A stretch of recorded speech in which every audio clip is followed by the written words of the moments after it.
Good morning, good afternoon, and good evening to some of you, and welcome to Shaping the Digital Future Summit. We're live. In these strange new times, we have become more reliant on technology than ever before. We use digital technologies to tackle the spread of coronavirus, to get to our remote workplaces, to connect with our family, friends, and colleagues, and even to order pizza and groceries. On the other hand, the users and regulators are increasingly questioning the power that technology companies have over our lives and society's critical function. They want to understand how technology works, what happens to data collected, and what it even means to trust someone in the digital space. They, or shall I say all of us, demand greater transparency, and this is what Transparency Initiative is all about. But what transparency means for Kaspersky, for our users, for other vendors and decision makers, and what role it may play in the digital transformation that is unfolding right in front of our eyes. Well, that's a lot to unpack. And to kickstart the discussion, let me invite a man whose main job is to look into the future of cyberspace and come back with insights and knowledge. Co-founder and CEO of Kaspersky, Evgeniya Kaspersky. Hi, Eugene. Great to see you here. Hello, Oleg, and hello, everybody. And yes, you're absolutely right that we are living in a world which is getting more and more connected, which is getting more cyber. And there is a very, the definition which I really like is the cyber age. It's the continuous of the human history. We were living in a stone age, if you remember, then the Bronze Age, Iron Age, and now we're living in a plastic age, because the plastic is the most important material around us, and we're turning to the cyber age. Then the cyber technologies and data is the most important value we have. When I travel around the world, we're a global company. When I speak to people, I see that there is more and more demand on domestication the cyber technologies and data. It simply means that the data is getting critically important. The technologies, we just depend on them. So the states and regions, they want to be sure that the data they have, they use, they produce, it's stored in-house. They want to be sure that if any accident is happening, they have access to the technologies they use, and they are not ready to use these technologies as a black box anymore. They want to have it transparent, easy to access and to understand in the case of need. And that's our GTI, the Global Transparency Initiative, is about. That's all from my side, and I invite the next speaker.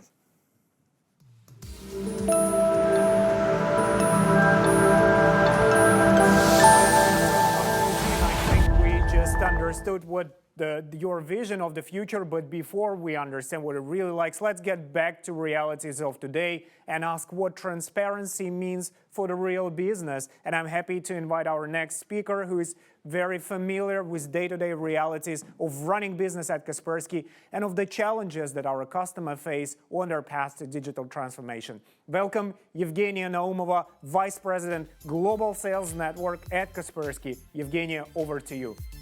Thank you, Alex. Thank you. It's my honor.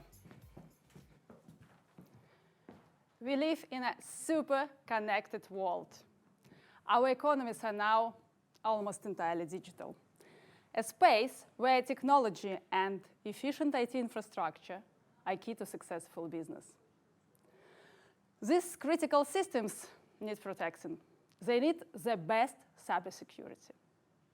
But cybersecurity is not only about protecting hardware and software. It's about protecting people.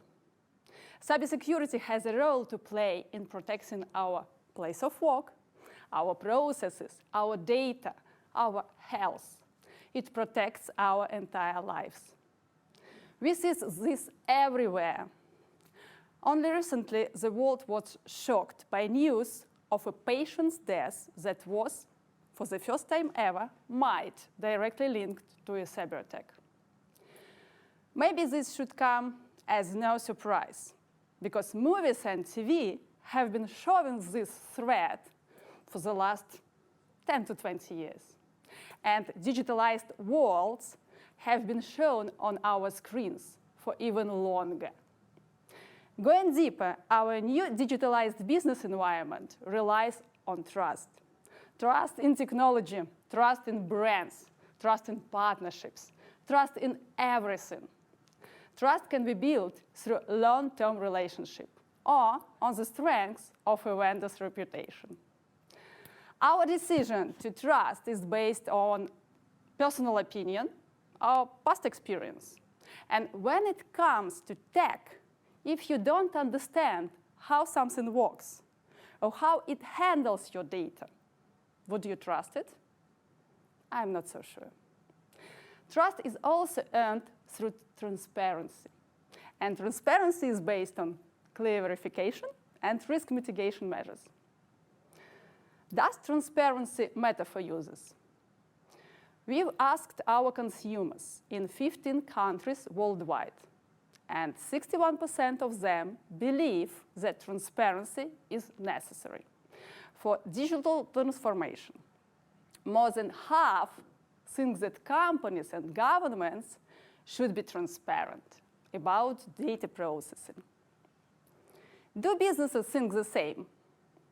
According to Kaspersky B2B survey we conducted this year, 63% of businesses have transparency policies in place. 30% don't. And the remaining 7% have no idea whether they do or not. So, while most businesses have some form of transparency policy in place, for example, those in IT and telecoms, others, such as those in healthcare and government, are falling behind. It's clear that more work needs to be done. For our part, in 2017, we launched our Global Transparency Initiative, GTI. It was a huge investment project. It took us 3 years, millions of dollars, thousands of hours of dedicated professionals to deliver top-notch cybersecurity transparency. We made this investment because we believe that openness and transparency are crucial for cybersecurity. And cybersecurity is crucial for digital transformation. We took some very clear and actionable steps with our GTI program. It all began with a readiness to provide our source code for public review. But it was only the first step, and we followed this by relocating our data processing infrastructure to Switzerland, opening transparency centers across the world. We opened transparency centers in Spain, Brazil, and Malaysia, and we are going to open one more in Canada soon. This goes with independent audits and bug bounty program. Our actions reflect the finding of our survey. Our respondents like the idea of more transparency and openness. They highlighted the need for independent tests for compliance with industry standards for information security, the publication of transparency reports, and so on. Through GTI, we want our customers and partners to know that in a world where technology is becoming more complex every year, their information is in safe hands. We care deeply about our customers, and their security is our top priority. It is the reason we exist. In my opening, I suggested that in a digital world, business has to be cyber resilient. Without cyber resilience, your IT infrastructure can be compromised. And this could lead to business loss. To be cyber resilient, it's important to think not only about your own systems, but also about critical infrastructure and your supply chain. For example, evaluating your vendors' views on data care, verification, and integrity. In Kaspersky case, apart from taking care of our products and data management, we decided to take responsibility for the broader ecosystem and to make sure our partners and customers have the necessary tools to knowledge and protect themselves and choose reliable software. That's why we developed a cyber capacity building program, dedicated training on product security evaluation. It is available online and offline, and it is designed to help businesses and government organizations develop tools and knowledge for security assessments. Only then will they be able to ensure the security and integrity of integrated third-party applications, identify cybersecurity risks, manage them, and mitigate them. This is even more critical during crises, such as the current pandemic, and will remain so as balkanization and fragmentation in cyberspace increases, with countries adopting different approach to regulation and protecting of our digital future.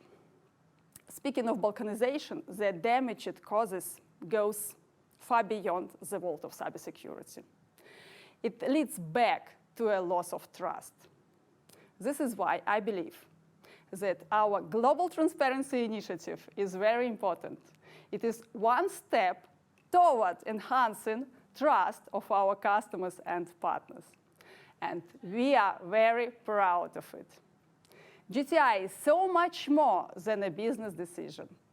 We are a global company, and we developed GTI not only to confirm our thought leadership position, but more importantly, to ensure that one of our biggest assets, our customers and their trust, is protected now and forever. It is true that our new reality demanded such a solution, but ultimately it ties into our goal to build a safer world we all trust in. And we are passionate about sharing our experiences, expertise, and knowledge with the widest audience possible. Because transparency, it's only not about us, it's about you. Thank you very much.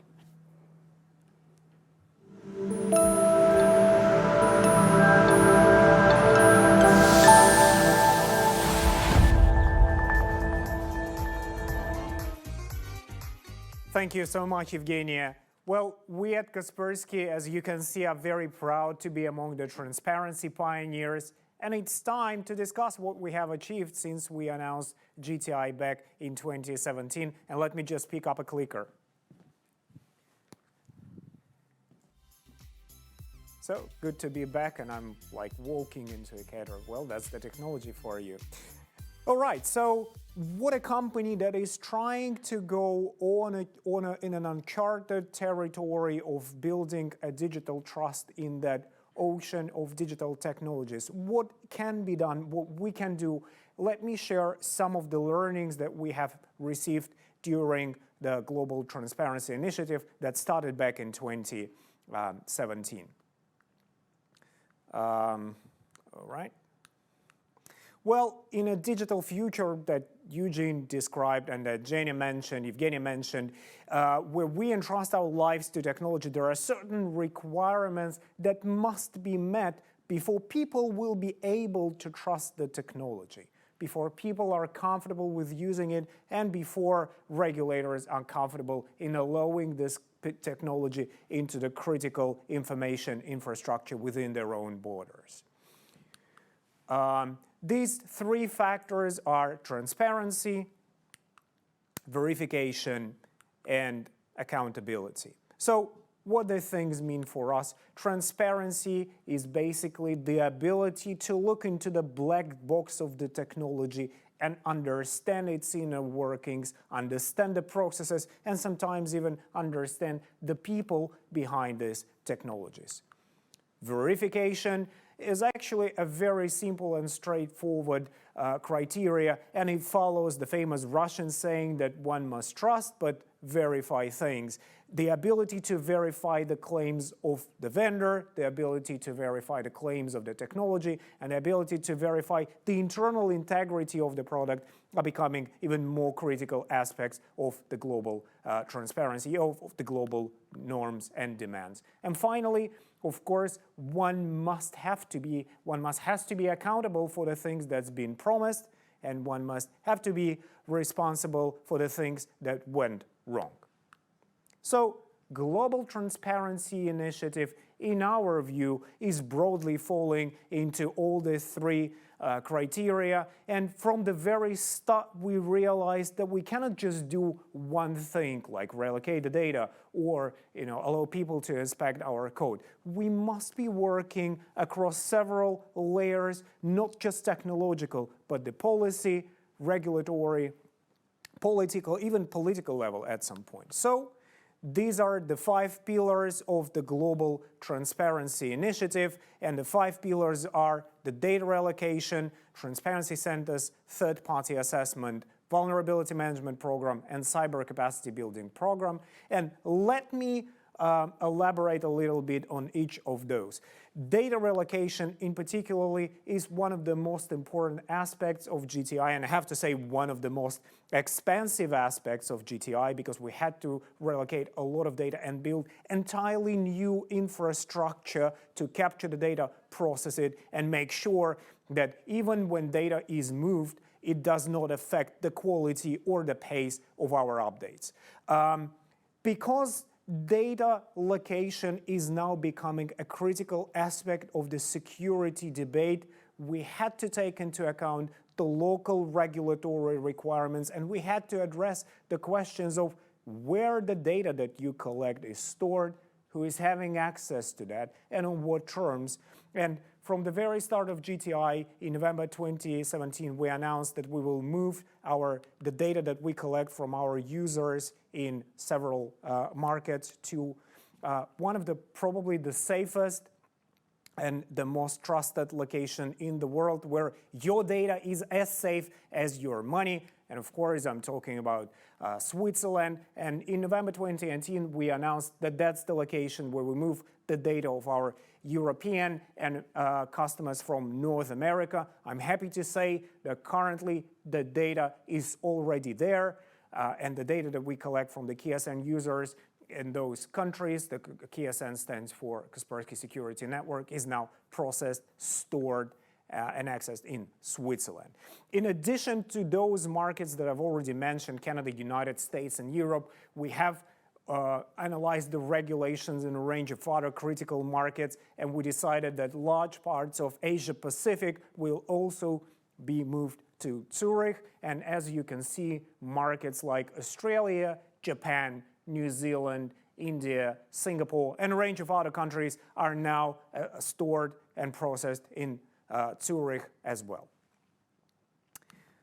So in addition to the data storage and data processing, we have also announced the creation of the transparency centers. And initially we said that we aim for having transparency center for each major market. As it turned out, we actually have 2 transparency centers in Europe and 2 more transparency centers being opened this year. Unfortunately, some of those plans been delayed by the coronavirus pandemic, but I'm happy to say that our 2 more transparency centers in Kuala Lumpur, Malaysia, and Sao Paulo, Brazil, are up and running and operational. And in addition to physical location, we are now even offering a remote option to our customers. If you're willing to review our source code along several key critical areas, you're welcome to do so online. And we understand that this hybrid functioning of our transparency centers will stay for quite some time in the future. And finally, one last territory that has not been yet covered by a transparency center is North America, and I'm happy to say that starting early next year, we will have our North American Transparency Center based in Canada, in New Brunswick, and this is a unique partnership with an organization called CyberNB, and we'll have a chance to know about it more a little later. And now let me turn to the third aspect of our Global Transparency Initiative, that is bug bounty update, or our bug bounty program. It is really important for people to understand that no technology is 100% safe. And it is what you do once this vulnerability is discovered. And as a cybersecurity company, we know all too well about the importance of having clear and transparent vulnerability management program that allows cybersecurity researchers and white hat hackers to report the mistakes in the code, the vulnerabilities that could be potentially abused and misused by an evil actors, and actually make steps to remediate their potential effect. We are working on our bug bounty program in cooperation with one of the largest global community of ethical hackers called HackerOne, and since March 2018 we have received reports about 73 bugs in our code, and 35 reports that we have received were rewarded a total bounty of $56,000. So that's a solid amount that's been paid directly to the researchers who discovered the vulnerability. And of course, we did our best to fix those. In addition to allowing people and ourselves to review our code, we realized that transparency should also involve a large community of certification authorities, because in the cybersecurity industry we don't just rely on us saying something, and we don't just rely on customer having a limited visibility into our product and saying this is fine. In fact, we at Kaspersky are proud to have the most tested and the most awarded product. And in addition to the product awards, we have undergone 2 very serious assessments by the third-party organization that we invited to review our security of our engineering practices. This is the SOC2 audit, one of the most stringent regulation certifications in the world, and we have completed this audit last year successfully. The results of this audit, the entire architecture, how we design code, how we design data, who is having access to what, is available to those who come to our transparency centers for code review or are sent to our customers upon demand. In addition to that, earlier this year we have received the data services certification from TÜV Austria, confirming that Kaspersky data security practices are up there with the global cybersecurity standards that we meet with our products. And finally, the 5th addition to our global transparency initiative has been launched earlier this year. We call it Cyber Capacity Building Program. And let me just tell you a little bit what this is all about. Well, if you ask the politicians of today and regulators of today, what is the key problem they face with technology? The answer is pretty straightforward. There's just too much of it, and there's too little knowledge of how it works. In the words of Maria Chake, the former member of European Parliament, public authorities, and I have to say a lot of other organizations, are largely at the mercy of private companies. They cannot look under the hood of the companies that, for instance, supply software for hospitals, electricity networks, or smart devices. And this is indeed the case, and this is something that we wanted to change, because now everyone can look into the deeper working mechanism of our technologies. So instead of supplying our technology as some sort of a black box, we do our best not just to unpack it for you, but actually to explain how it works. What we discovered over time is that it's not enough to invite people to review the code, because code review requires a certain set of skill that actually is in quite short supply today. What we do with our capacity building program is trying to build up a pipeline of specialists who will then be able to review the source code of our product and of everyone else's product, because ultimately we believe that this stage of code review will be an essential part of the certification process for any critical infrastructure, government sector, and even for the key enterprises. It is time to make sure that we have enough people who know how to do that. I'm happy to say that we already launched this program, and we already received first feedback from a national regulator in Southeast Asia, our partner from National Cybersecurity Center in Vietnam, who undergone this training, and we received quite a positive feedback from them. What we plan to do is that ultimately this training program will be available to our customers and to universities as a train-the-trainer module, and that will allow people who graduate from cybersecurity university courses in the last in the coming years to have that skills ready for their job. So this is our journey. This has been our journey. That journey, as Evgeniya mentioned earlier, cost us a lot of money, a lot of time, a lot of effort, and I should say a lot of creativity. And why we are doing this? Because ultimately we believe that Kaspersky approach to transparency can become a blueprint, a model that other vendors in cybersecurity industry may follow. We are the pioneers, but I'm sure we won't be the only one. And I'm happy to say that a range of national regulators, industry experts, and even international organizations recognize Kaspersky commitment to transparency, recognize the GTI as the model that can assure the safety, security, and integrity of the digital supply chain. These are the few quotes from the leading international organizations such as UN and International Institute for Security Studies. There are some more, and again, welcome to Kaspersky/about/transparency to know more about this initiative and to know more about the feedback that we receive from the industry.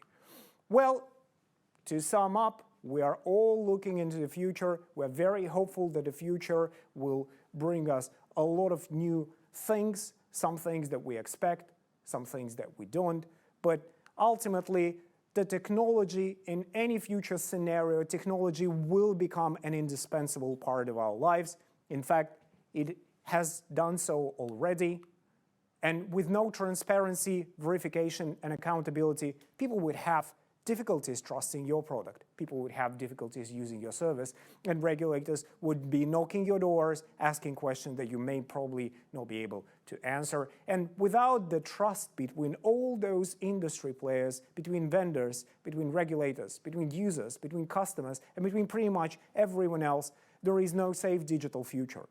The future that we are all very much looking forward to, the future that we want to bring on, this future comes when it comes with the transparency.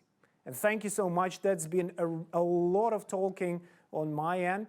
I think it's time to know what does the industry think about transparency. And for this, let me turn to Tyson Johnson, CEO of CyberNB, who is joining us live from New Brunswick, Canada. Tyson worked in both public and private sectors over the course of his career, and I think it's best positioned to assess transparency from sort of both sides. Tyson, great to see you.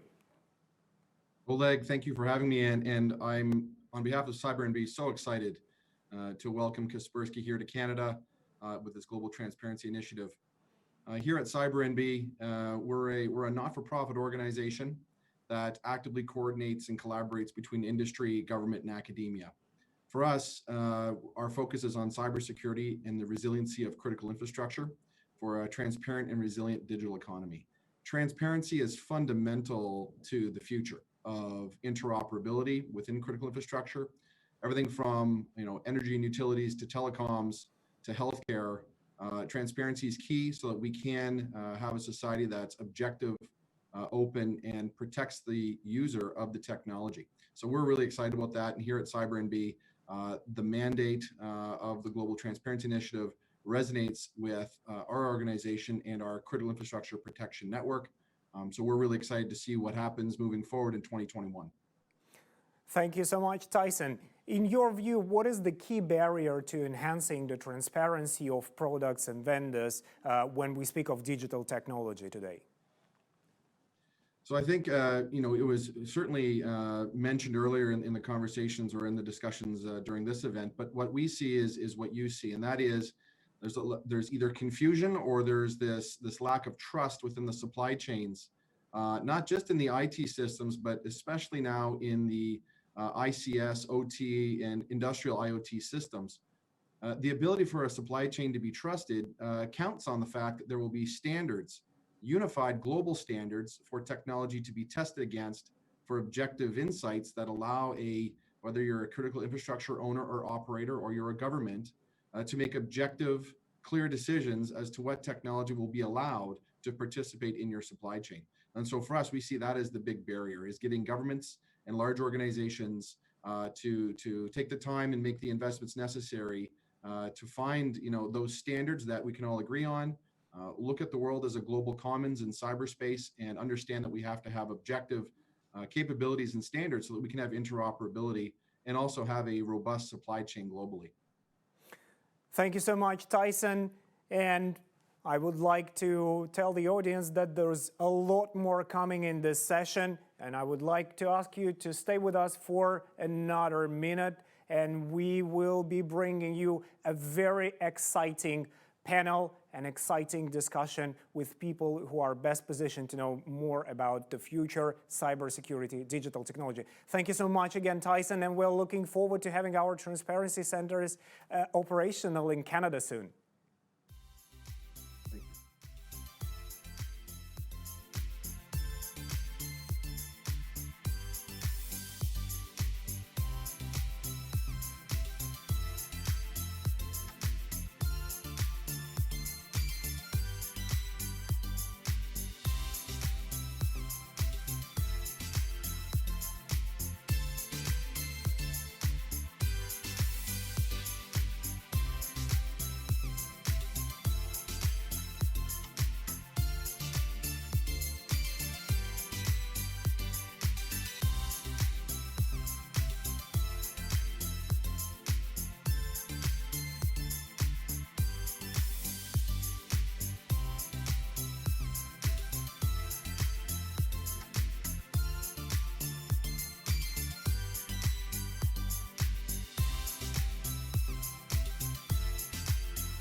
Well, I'm certain that you are as excited as I am about the upcoming panel of experts. You have seen some of the names on your screens, I hope. But in the meantime, for a proper introduction, let me pass the virtual mic to our studio in London and introduce the host of the session, Susanna Streeter. Susanna, can you hear us?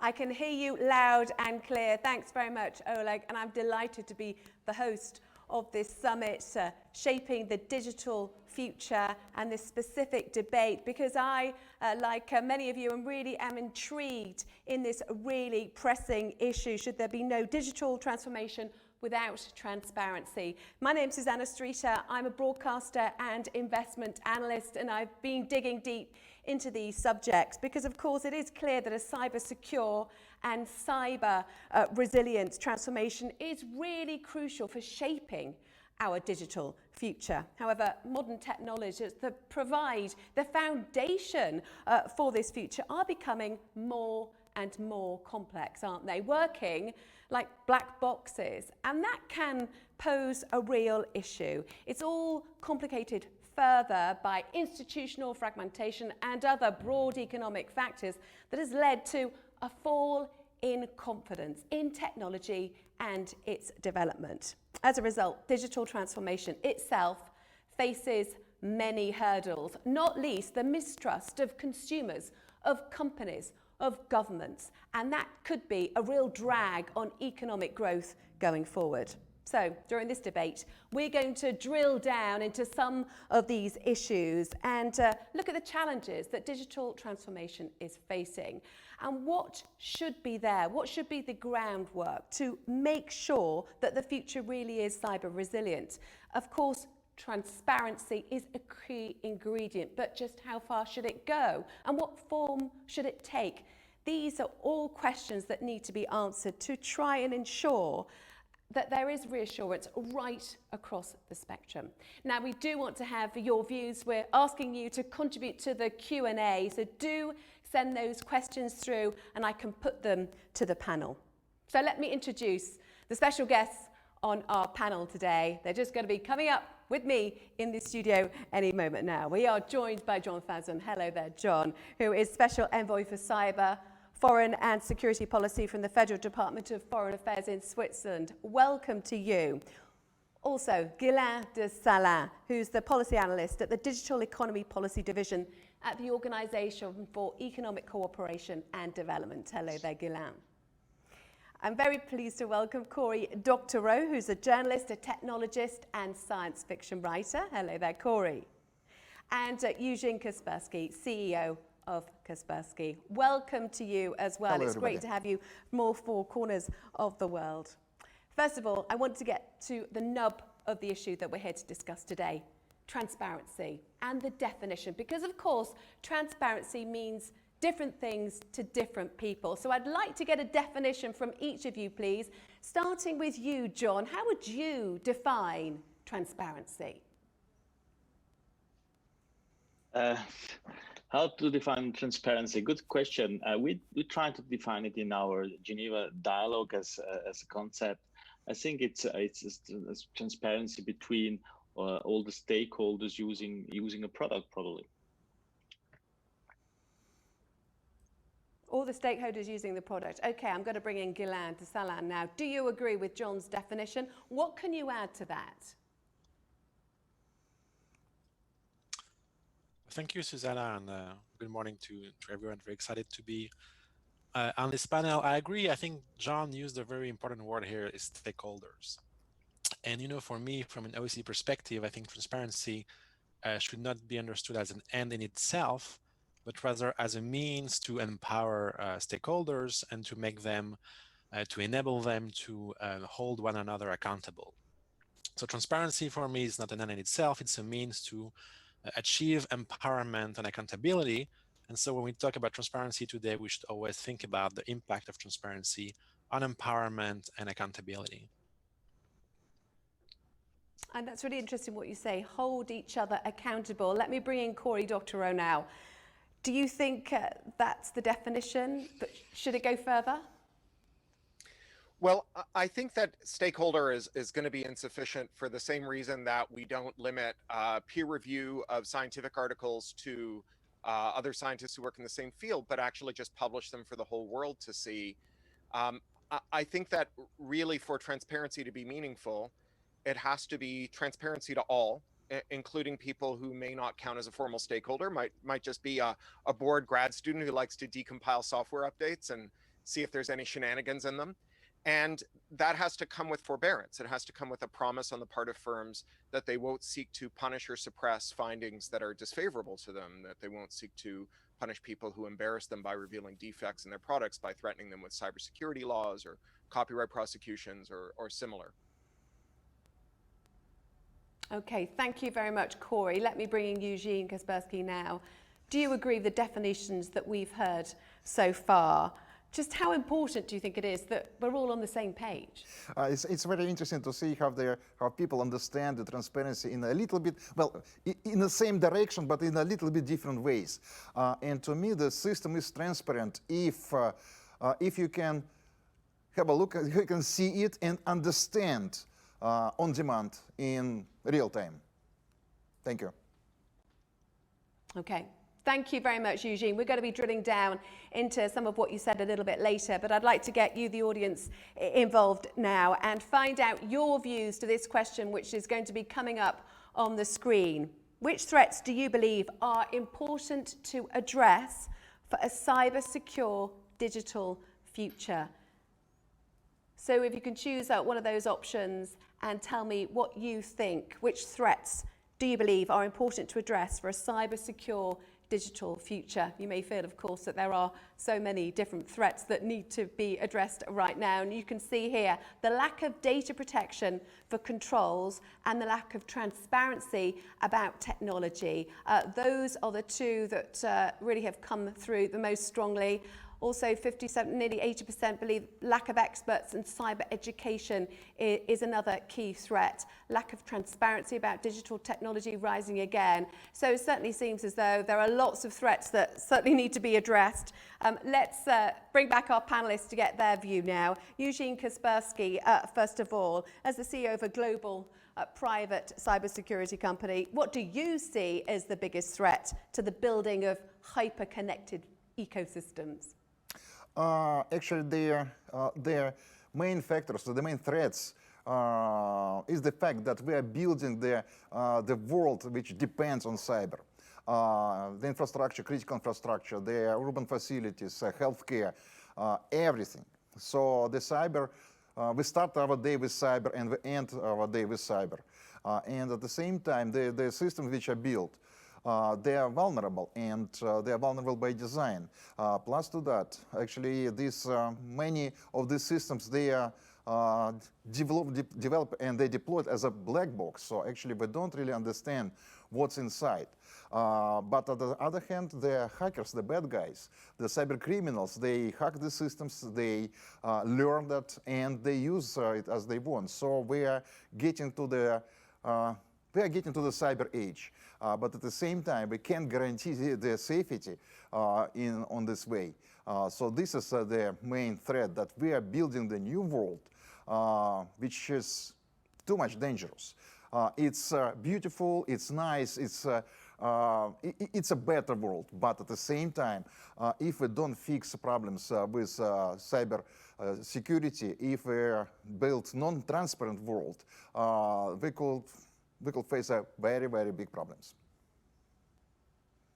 Okay, thank you very much, Eugene. So systems that are vulnerable by design. Let me bring in John Fanson now. As organisers of the Geneva Dialogue, the international conversation on the security of digital products, what are you hearing from industry and business sectors? Is it along the lines as Eugene was laying out there? What are the key challenges that they're outlining to you? Yes, thank you. In our Geneva Dialogue, we hear one of the challenges we heard is the lack of a uniform demand for cybersecure products, both from the market and from an executive point of view. Of course, there are niche markets where security is taken seriously, but competition takes place primarily in terms of price, new functions, user friendliness, and so on. And I think there is insufficient market, or the industry is saying insufficient market incentives to develop and a secure digital product. Another challenge that we heard in our dialogue is the growing complexity, both due to the growing regulatory fragmentation and the multitude of standards and frameworks that are around. Those standards and frameworks tend to be too complex to be applied. That is what we heard. And so or our takeaway for the Geneva Dialogue, also for the future of the dialogue, is that therefore twofold: to develop simple baseline requirements that could be applied across the board and conform to the main standards, and second, to engage in raising awareness and capacity building for the implementation of those requirements. That are the takeaway that we take, or the takeaway we have for at this moment, for this point. Okay, thank you very much, John. So simplicity and awareness raising are absolutely key. Guylaine Dessalins, let me get your view now. What do you see as the biggest threat to address for a cyber-secure digital future? Well, thank you, Susanna. You know, I think all the threats we've seen on the screen a minute ago were all very relevant. But to take a bit of a different perspective, if you will, I would say that actually the biggest threat of all is ourselves. And I'm saying that because I think as a society, we're not really doing a good job at protecting ourselves. And that's not only because of a lack of awareness of cybersecurity risk, which is, as you know, one of the biggest issues, but it's also because of a lack of cooperation and a lack of cooperation between stakeholder groups. So I think Corey just before me mentioned the role of a security researcher. I think he said something like a script kiddie, you know, someone who in his university would look at vulnerabilities in organizations or businesses. Well, that, for instance, security researchers, or what we called ethical hackers, they could bring tremendous value and enable us to discover new vulnerabilities, to disclose them to the parties that are responsible for them, and overall to reduce the risk, digital security risk level. But too often, this security researcher, what they get in return for disclosing a vulnerability is a threat of a lawsuit. So that's a huge problem. It shows how the lack of cooperation really threaten us for building a more secure cyber world. So for me, I would say that our lack of cooperation is actually our biggest threat. Thank you. So a lack of cooperation. Corey Doctorow, would you agree with what Guylaine Dessalins is saying? And it's interesting because you certainly do cover so many of these issues in your recent book, Attack Surface, where you've also said that technologists are failing to listen to non-technologists. What do you mean by that? Why doesn't that dialogue exist properly? Well, in terms of the whether technologists listen to non-technologists, that was really a piece about how the quantitative elements of problems are incredibly tempting to computer scientists and to other people who have quantitative methods. And the qualitative stuff is seen as irrelevant because you can't do compute work on it. And so what we often see in quantitative disciplines is that you incinerate all the qualitative elements, and then you have, left behind this residue of dubious value of quantitative stuff, and you go and do some math on it. So, whether that is contact tracing support tools that can tell that your Bluetooth beacon has been next to someone else's Bluetooth beacon for 5 minutes, but it can't tell whether you were at in adjacent sealed automobiles in a traffic jam, or whether you were at a college eyeball licking party. And obviously that context matters a lot. This is a debate as old as anthropology versus sociology, but in so many contexts, we see that the sociologists have won, the anthropologists have lost, thick description is dead, context doesn't matter, and we're just going to do the math and hope that the real world will conform itself to it. And, reality is stubborn. Qualitative elements matter. Certainly do. And let me put your point back to John Fansden. We'd heard here, not just from Corey, but also from Guylaine, who are saying it's this lack of cooperation, this misunderstanding between different groups. Why aren't the business sectors really listening much more closely? Why is there the threat of being slapped with lawsuits rather than, for example, much more dialogue and understanding about how greater transparency could help business across the board ultimately? I can just, from my experience, tell you that I think the international discussion we have at the UN and in other fora is sometimes a little bit disconnected from the business world and what we are trying. And I repeat that point. I think it's probably not the same language, but probably also in different. The people are in different bubbles, and that is what we try to bring together the stakeholders. And I think that is really important in our times. And one problem I see, and we also discussed it, it's also, and that is something we see in our discussions, the lack of trust. And I think that has also, this is also big. We were talking before about threats. This is, in my opinion, also not a threat, but a big problem in all the discussions about cybersecurity. Well, thank you very much, John Fanzon. Guylaine de Sana, what about this increasing fragmentation that we are seeing? To what extent do you think this hinders the way that digital risks are being addressed?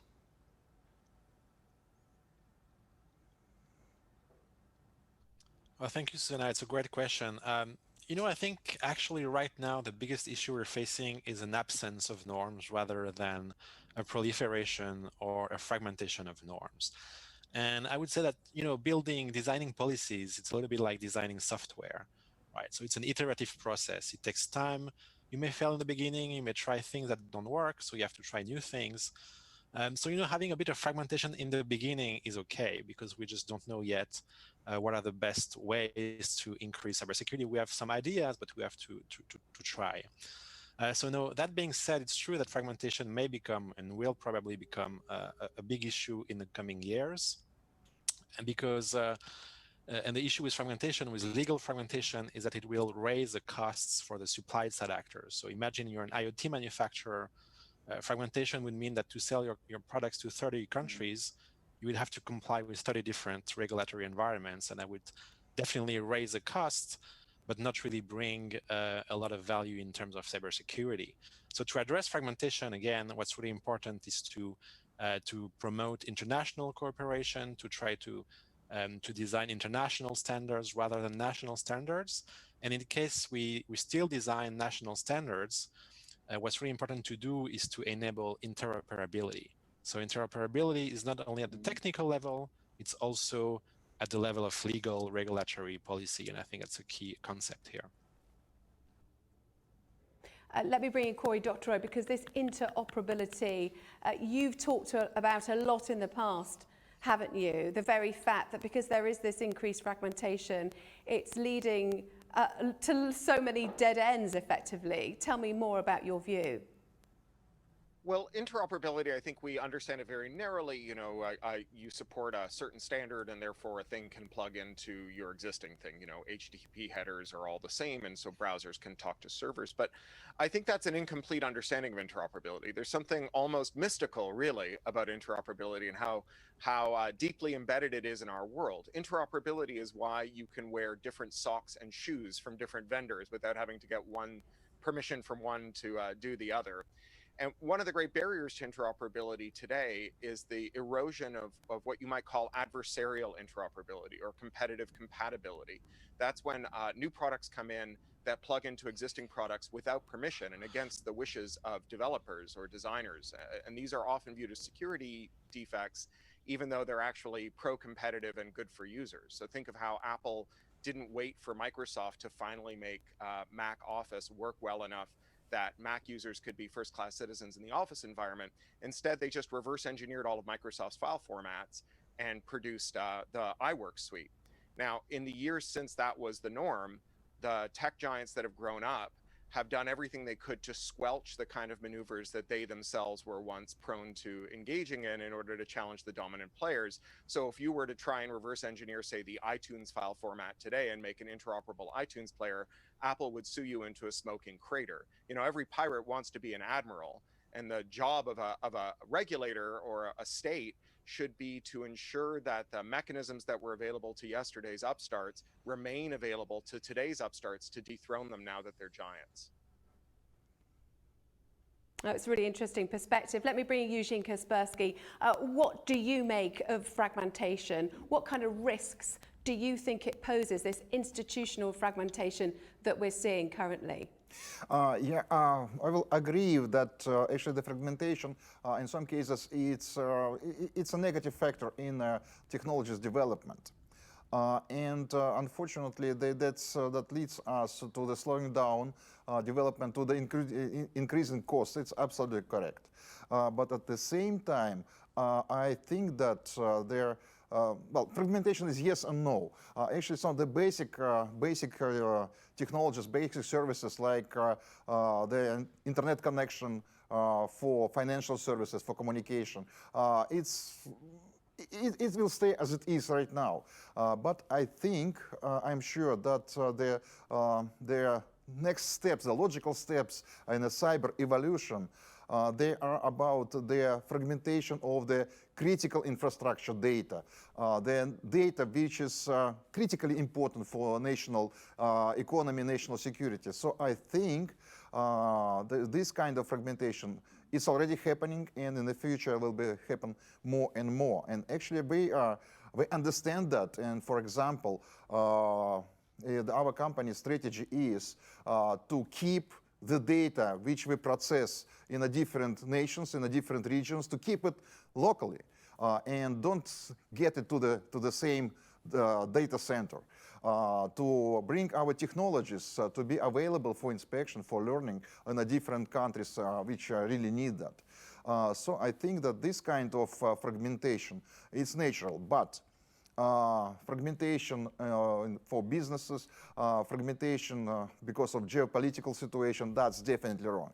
Well, actually, I understand the needs of the states to keep the data in their hands, and I don't agree, and I don't really understand what the benefits are for us if the countries, if the nations, they don't speak to each other.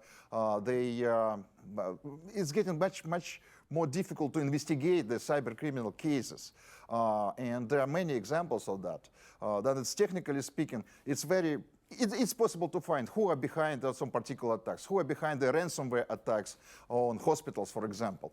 But they are victims and attackers, they live in a different parts of the world, and it's getting more difficult to connect this law enforcement from the different regions. And that's this fragmentation, which is definitely wrong.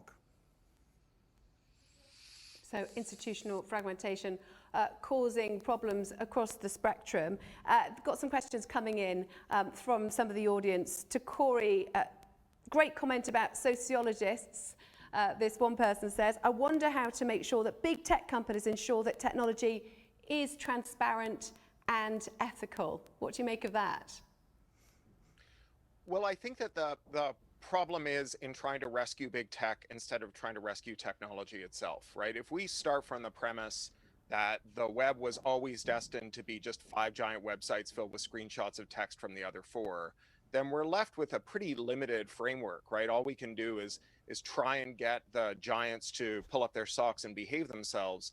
And you know, what the lesson of monopolists from years gone by, whether that's AT&T or British Telecom or any of the other monopolies that have seen deregulation or breakup, is that the problem isn't merely that the executives at those firms are bad at accommodating the use cases and the needs of millions or billions of people. It's that no one can do that. And that ultimately what you need is pluralism. You need a variety of services whose loci of control are close to the people who are affected by them. And while there may be overarching multi-stakeholder bodies that do things like engage in standardization, the actual remedy for this is to not try, for example, to figure out how to perfect Mark Zuckerberg so that he is finally suited to being the lord of 2.6 billion people's lives, and instead to strip him of that power and ensure no one has that power. Controversial stuff. I'd like to get the viewpoint of John as well on one of these other questions. Feel free to respond to what Corey is saying as well. But we've got another question coming through. How are roles and responsibilities divided between the public and private sector in addressing digital risks? Do users have a responsibility too, John? Yeah, I think everyone has his responsibility in this topic. And I mean, the states have the responsibility to establish rules. That is one of that is the lack we talked about, fragmentation and the splinternet and these phenomena, and that means also that it's not clear where is the responsibility for that.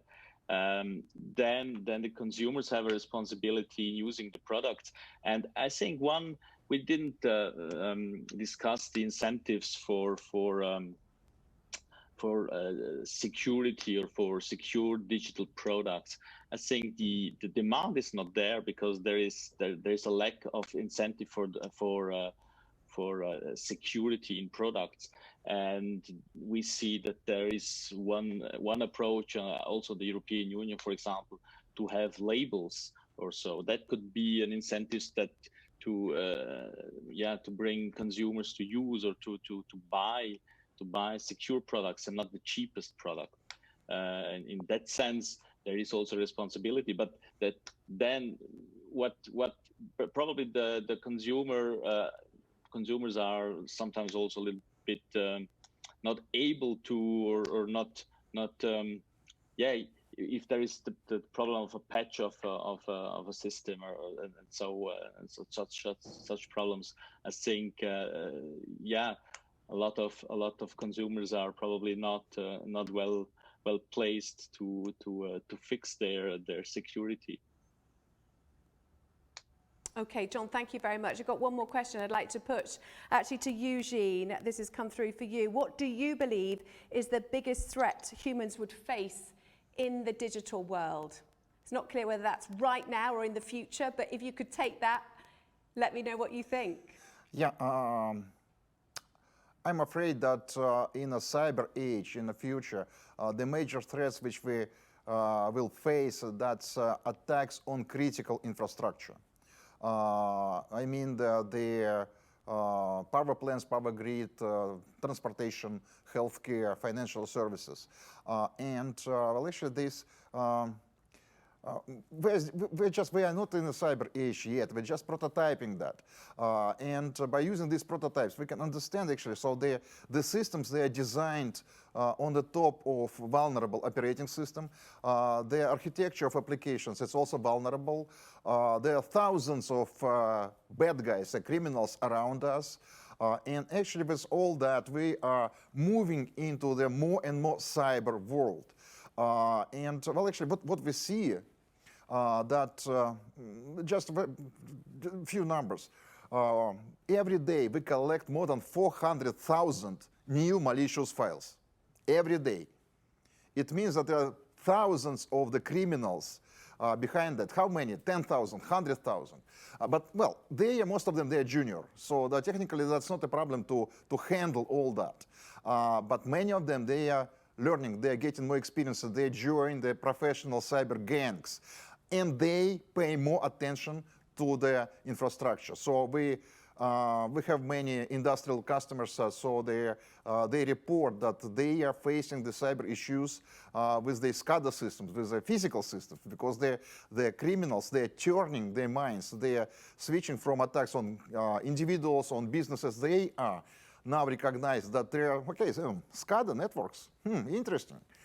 So I'm afraid that in the future, we'll see more and more hackers, professional hackers, professional cyber gangs, which are able to attack, to damage physical systems, which is not happening right now too frequently. From time to time, we have these reports, but not many. I'm afraid in the future, it will be one of the major problems. Okay, Eugene, thank you very much. So Eugene, setting out the scale of the problem there, let me bring back in Guylain de Salain. I'd like to ask you, do you think companies, those should be left to self-regulate, or do you think we need to have tough new legislation around the world to ensure there really is a cyber-resilient digital transformation, given the huge scale of the problem that could be facing them? Oh, thank you. Thank you, Susanna. I think it's a great question. And you know, at the OECD, what we think is that actually it's a bit too simplistic to say either or, right? So either voluntary frameworks or hard law, hard regulation. And actually, the way we like to present policies is more in the form of a toolbox or a toolkit, right? So the policymakers can open the toolbox. There are different tools in it. And you can actually choose the one tool, or actually usually it's several tools that can fit best to your policy objectives. So many tools can be leveraged. You mentioned voluntary standards. I think the role of certification will be also key. The role of cyber insurance, the question of how liability law applies in case of cyber incidents is also key. But it's true what you're saying about more hardcore regulation. We're seeing clearly an appetite by governments to go a bit further, and usually it happens when the voluntary frameworks are not really used by the industry, right? So if you have a low uptake of the voluntary standards for IoT security, for instance, governments are going to try to go beyond and enact some minimum baseline requirements for all IoT products, and actually this is being discussed in the UK and in Japan, for instance. And actually, to come back to the previous question about the biggest threat that was asked to Eugene, I think the role of the IoT here is very central. With the IoT, what we're seeing is a growing convergence between the cyber and the physical world. So that means that in the future, a successful cyber attack will not only have a privacy breach as a consequence, but rather what we call safety risk. That means serious injuries or death. And when you have safety risk, safety consequences, usually the risk appetite of everybody is much lower. And I think it's going to be clearly a game changer for the years to come. Okay, well, let me bring back in Corey Doctorow now. Just off the back of what both Ghislain and Eugene have been saying about the threats for the future, Corey, what do you make of what you've heard? What do you believe could be the most significant threat? So I want to point up a kind of structural issue with business models that makes the threats that we've heard discussed more dire. And that is the increasing use of anti-competitive business models like using DRM to lock in consumables or lock in service. We've seen this in devices as diverse as automotive and tractors. We see Johnson & Johnson patenting an insulin pump that locks you into their proprietary insulin. And the problem with these are not merely that they're anti-consumer or that they gouge on prices. The problem is that they treat the owner of the device as their adversary. And so by default, these systems run in a way where owners cannot override policies being set by the manufacturer. And you may object to the indignity of being forced to arrange your affairs to benefit someone's shareholders instead of yourself. But I mean, from a security perspective, a far more profound element of this is you have a device that by design, if someone sets malicious policy on it, the person who uses the device and may in fact rely on the device to keep them safe and keep them from dying in the case of an insulin pump or an automotive embedded system, that person cannot change the policy. You may have heard this idiotic trolley problem about self-driving cars. What if your car sees that it can either murder you or murder a school bus full of children? Who should it save? Well, before we even get to that question, why aren't we asking, how is it that we will come to a pass where vehicles that murder their owners aren't routinely reconfigured by their owners so they never murder their owners? Once you start from the premise that cars should sometimes murder their owners, you're in really deep security trouble, irrespective of the policies about when and where the car should do it. Okay, thank you very much, Corey. I think we're leading towards transparency now, transparency of systems. I want to bring in Eugene here. Eugene, from your point of view, let's talk about transparency. Do you think it's a magic bullet? Do you think it will lead to an increase in confidence or not necessarily? You heard there what Corey had to say. We certainly need a lot more transparency in the way these products are developed. Definitely yes. Well, let's say you're a journalist. So what you definitely need to buy, it's a typewriter. Well, you do your job with this stuff. You are living in a house and you have the electricity lines, you have the water supplies and some other stuff. And it works fine. So actually you don't really need any transparency, extra transparency there. And now we're turning to the cyber age. No more typewriters, you have a computer. So first of all, you need to be sure that nobody is watching what you're typing on your computer. Then you have the house and again the electricity, the power lines and water supplies, but now there's cyber as well. Actually, you know the water supply and the power supply companies, who they are. You know them, you trust them, and they follow the regulation, their norms. How do they work?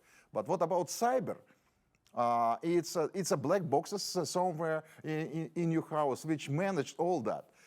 So you'd like to understand how does it work. You want to be sure that these systems, they have no backdoors, they don't have any security holes, no vulnerabilities, and the only way to answer this question is transparency. You want security and transparency. Security to protect your electronic typewriter, and transparency to understand what's going on with your infrastructure. Maybe, most probably, you don't really need this transparency, then it runs in a right way. But if there's some security cases with these technologies you'd like to know, you'd like to be able to open the data and understand what's going on there. So I believe then we're turning to the cyber age, we're moving to the cyber age. The transparency is becoming more and more important. Would you agree, John Fansler, do you believe that transparency should be right up there at the top of the agenda as one of the principles of a cyber-resilient digital transformation? Yeah, thank you very much. I think it's an important part, but I don't think it's a silver bullet. Probably you need great transparency in order to build trust, and I mean that also in a non-technical way, but also in a political or way of our society. I mean, you trust in a product when you trust probably also in the producer, or trustworthiness is also a concept we are also talking about in our Geneva dialogue. So I think transparency is a prerequisite of trust, but in the end you need probably more than just technical transparency or that as a concept, but you need different approaches to build, and I think that is really the central point in the discussion. You need trust and trustworthiness in the products, or in the digital security of these products. Okay, John, thank you very much. Corey, are you pessimistic or optimistic that transparency will really help tackle the risks stemming from digital transformation? What else is needed? Well, transparency, as you've heard, is necessary but insufficient. And in particular, voluntary transparency, the equilibrium that makes voluntary transparency effective is for firms to not have the power to stop third parties from verifying the transparency actions that they're taking, to be able to reverse engineer their technologies, publish their findings, create interoperable tools that alter the way that those devices are configured. That it is grossly insufficient to know exactly how badly you're being treated by a firm if you have no remedy for it. So, you know, when you see things like GB WhatsApp, which is more popular than Facebook, it's a East African maintained clone of WhatsApp that adds privacy features and allows for multi-SIM support and so on, being maintained by local people to suit their local needs. That's better than transparency, right? It's transparency plus autonomy. It's technological self-determination. And without that, transparency will just be an insufficiency. Eugene, let me bring you in there. So if transparency isn't a magic bullet, as John Fanson has said, and we need this kind of regional liberty, as Cora's been outlining, for communities, what do you think are the other necessary ingredients? Well, actually, the transparency is one of the very important ingredients. You're right, and I agree that we need more. Well, actually, to build the, well, if I were God to creating the perfect cyber age, the perfect cyberspace, I will do, first of all, technologies and architecture of the IT products which are unhackable. Well, technically, it is possible to do. Well, actually, to do the products, to do the services which are, first of all, they're flexible, they're functional, and unhackable, or with a very, very, very low risk of the hackers' attacks. Or, well, to bring the definition of immunity. And by immunity, well, actually, by definition of immunity, I understand that the hacker's attack must be more expensive than possible damage. So the hackers, they must invest more into the attack than possible profit from this attack. So that's first, technologies. Second, education. We need to educate people, starting from schools, starting from childhood, what the cyber is, what's a right and a wrong behavior in the cyberspace. Third, it's law enforcement. It's ability of international criminal investigation and to have all the cyber police around the world working together against the cybercrime. Number four, I guess that's international cooperation to introduce the new norms, new standards, regulation for the IT technologies. Have to develop it, have to maintain it, and have to use it. And the last thing, I think it's also very important, is also international agreement against cyber weapons, cyber warfare, and to make the cyber wars one of the things which has never happen. And transparency. Thank you. Okay, Eugene, thank you very much. Thank you very much. Ghislain, I'd like to get your thoughts on transparency. Just what else is needed? What other ingredients need to be in the mix to ensure a digital secure future? Well, thank you, Susanna. I think I agree with everything that was said before me. So to come back at what I was saying at the beginning, I think cooperation is also a very important principle. Cooperation between stakeholder groups, cooperation between countries at the international level. So cooperation is one of them. Another very important principle that John mentioned before is responsibility. I think if you have transparency without responsibility, that will never work. In particular on markets when you have an oligopoly or a monopoly. Well, if the monopoly is transparent, as a consumer, you won't have a choice because you cannot choose any other products. So responsibility is key, and I think what we're going to see in the future is more and more responsibility for the supply side actors. I think so far what we've seen is a lot of burden was placed on consumers. If you look at IoT markets, for instance, consumers have the main role in securing their device. But more and more, you see principles that are emerging at the international level, like security by default, security by design, and that puts the burden back on the supply side actors, which are the one in the end who benefit from putting their product on the market because they make profits, right? So I think we're going to see a rebalance of responsibility with more responsibility towards supply side actors. So yeah, cooperation, responsibility, competition, and transparency. Innovation, of course. I think those are the main ingredients for a more cyber resilient digital transformation. Okay, thank you very much, Ghislain. Well, I'm just going to move on now to take a glimpse into the future, look into our crystal balls, and I'd really like you all to let me know what you think the challenges we might be facing will be in the next 15 years. John, if you could let me know what you think. Do you think businesses will still be trying to tackle the same issues? Where will the debate have moved on to? But I mean, we can think about in scenarios and have a pessimistic or an optimistic scenario.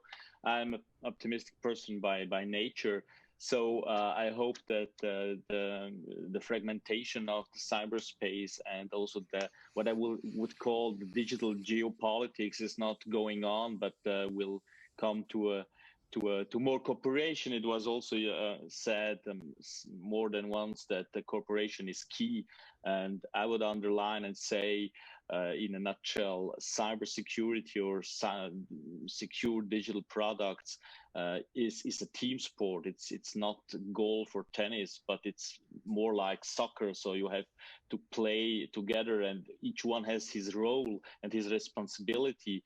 And in that sense, I look at the future in the sense that we have hopefully, and also it was said that there is not a laissez-faire on the one hand and regulation on the other hand. It's not a bipolar world, but probably a toolbox that politicians can serve themselves and have a smart regulation for more cyber secure world. Okay, John, thank you very much. So, Corey, what do you think the challenges would be in the future, and what tips do you have for those technologists of today trying to build that future? Yeah, well, so let me start by saying, as a science fiction writer, that I am 100% confident that nobody knows the future. Anybody who claims to know the future is a charlatan or delusional. And so with that out of the way, I will say that I think that we are, the direction of travel is to a multipolar world, a world where we fragment the existing consolidated services, treating them as infrastructure to build new services on, the way that, say, Microsoft treated the IBM platform as a thing to build a new kind of computing on. And I think that a lot of technologists, with the rise of monopoly, saw their horizon shrink. I think that, you know, when I was doing startups in the early 2000s, there was this sense that if you were hardworking, lucky, and smart, that you could unthrone a billionaire and become a billionaire yourself. And I think today that, you know, the median technologist dreams of, say, you know, getting a secure retirement, having free kombucha on tap in a mini kitchen, and getting massages on Wednesdays. Because, you know, with monopolization, the chances to dethrone the major firms have shrunk. And so, given that there is major interest in a multipolar world coming from the highest levels of regulators in India, the US, the EU, the UK, and elsewhere, I think that technologists should once again set their sights on not just making a service that Facebook might find attractive enough that they acquire your team, but actually dethroning these large companies, breaking them up into smaller pieces, but owning those smaller pieces, not a larger pie, but rather a bunch of smaller pies that you get to have. Great, thank you, Corey. Ghislain, what do you see as the challenge we may be facing in the next 15 years? Thank you, Susan. I want to be a bit optimistic. I think, you know, on the optimistic side, I think what we're seeing is more and more awareness that this issue is important, and policymakers are increasingly interested in the issue. It's what we see at the OECD. So that's for the optimistic side. On the pessimistic side, what I see as a really big challenge is the IoT becoming the IOFT. So the Internet of Things becoming the Internet of Forgotten Things. And by that, I mean that I'm referring to what we call at the OECD the end-of-life gap. You know, the end of life is decided by the manufacturer when they stop providing security support. Usually it happens 2 or 3 years after you bought your devices. The issue is that end users continue to use the product even though no more security is provided. So that means that if a new vulnerability is discovered, it will not be fixed. So what we're creating is an Internet of Things with billions of devices that will be vulnerable because the supply side actors will have basically abandoned the responsibility of maintaining these products to a level of security that is acceptable. So yes, for me, the IoT becoming the IOFT is a big challenge, and it will be a challenge in 10 years. And, you know, knowing that we'll have around 50 billions of IoT devices around the world in use in 2025, that will be definitely a big challenge. Danger to look out for. Thank you very much. And finally, the last word to Eugene. Eugene, what do you see as the biggest challenge facing us in the next 15 years?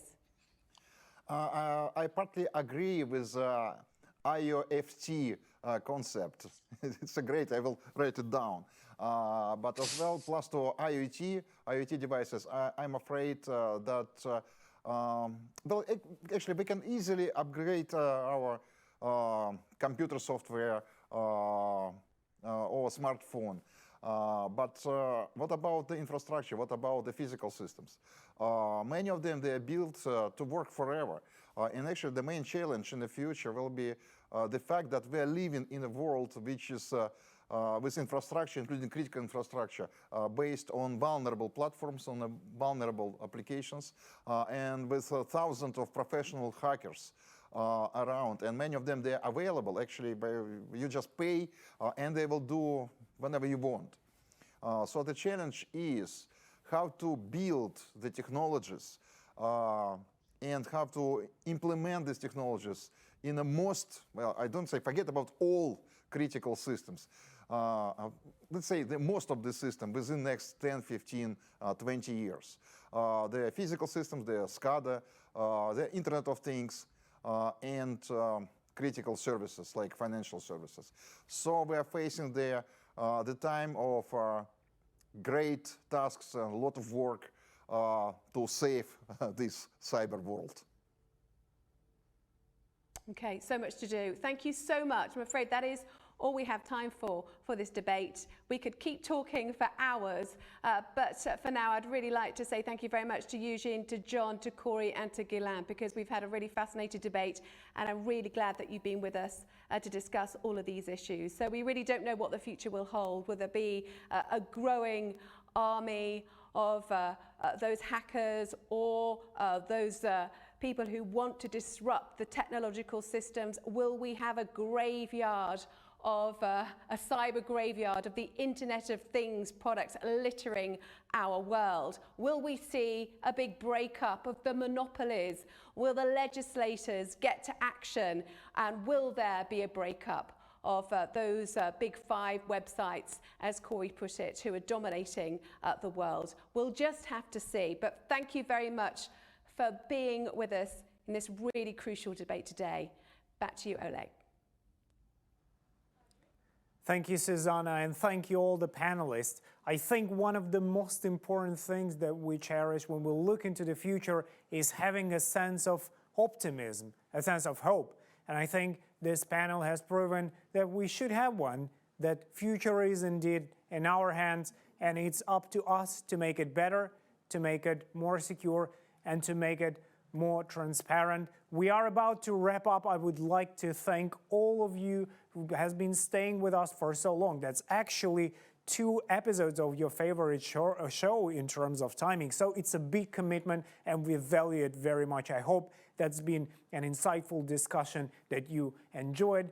And I would like to ask you to stay for just a little longer to watch a short video that we have created to understand what different stakeholders think about transparency, trust, and digital transformation. And in the meantime, if you have any questions, please do go to our website. It's kaspersky.com/about/transparency, or drop us a note to transparency@kaspersky.com. Thank you so much. Stay safe, stay healthy, and have a great day and have a great week ahead. Thank you so much. The cyber attack surface has certainly grown. The vulnerabilities have certainly grown. And there is no other option today except to ensure that cybersecurity is essential for all those who are part of this. Die digitale Transformation wird nur gelingen, wenn die Wirtschaft, der Staat und die Gesellschaft die Risiken im Cyberraum beherrschbar hält.